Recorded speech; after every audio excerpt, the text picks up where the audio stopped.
Good morning. Pakikita ko kung paano ko ginagawa tong lumpiang pinirito. Yan, binabalot ko. Kailangan nyo ng lumpia wrapper na bibili yan sa mga seafood or Island Pacific. Tapos, ilalatag nyo ng ganito. Nilagyan ko siya ng ito. Ginamitan ko na siya ng food processor or shredder. Yan, ipe-press down nyo lang to. Ganyan. Ilalagay nyo yung repolyo, carrots, saka yung mga ingredients na lumpiang tokwa, piniritong tokwa, saka piniritong kamote, pampasarap. Saka may hipon. Ngayon, dahil makapal tong hipon, hinahati ko sa gitna, hinihiwa ko siya dahil hilaw.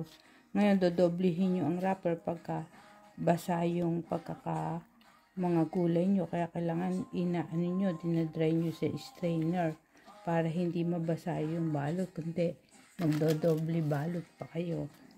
Ngayon, dahil si Esther hindi kumakain ng hipon, walang hipon yung kanyang lumpiang pinirito, kaya ipiprito pa yan, ganon. O kaya alisin na lang niya yung hipon, kasi yung hipon ang nagpapasarap dito. Ngayon, yung tokwa naman, mahusay yan sa bones. Pagpalakain kayo ng tokwa paminsan-minsan, kaya lang na-overcook ang luto nito. Kaya yung sustansya, sa halip ng sustansya, nabawasan na. Kaya karamihan ng nabibili sa tindahan, pag na-overcook, wala na sustansya. Hindi nakakatulong sa bone nyo, mahusay kasi sa buto yan. Pag nananakit ang buto nyo, magkakakain kayo ng tokwa. Kung ano, bibili na lang kayo, ilalaga nyo, isasaw sa gulay.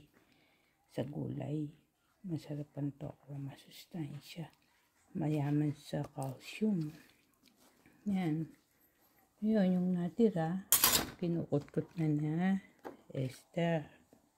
Merienda na niya yun. Thank you for watching. See you on my next vlog. Don't forget to click subscribe if you are my new subscriber, so you will be updated with the upcoming videos. And also, don't miss to watch my old videos that I upload on YouTube.